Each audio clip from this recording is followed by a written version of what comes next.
Sometimes users need a quick way to contact you while using your app. With Send Email, you can let users reach out directly through an interactive element without leaving the experience. I'm Kayla with Jotform, and in this video, I'll show you how to use the Send Email action in Jotform apps to make communication simple and accessible for your users. Let's get started. To get started, open the Jotform App Builder. Click on the plus sign in the top right corner to open the App Elements panel. Under the Basic tab, drag and drop the button element into your app. Then, click on a button element in your app.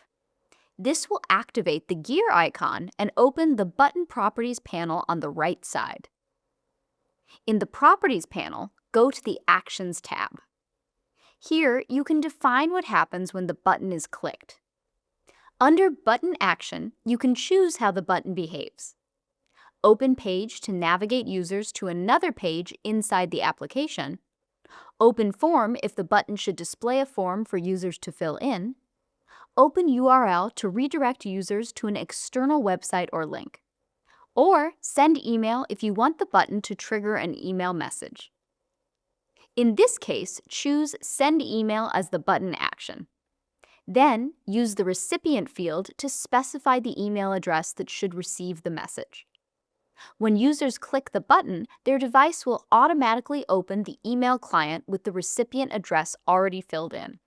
Now, toggle Preview at the top of the builder to see the app from a user's perspective. Test the button to confirm that it opens an email addressed to the recipient you configured. And that's how you use Send Email in Jotform apps.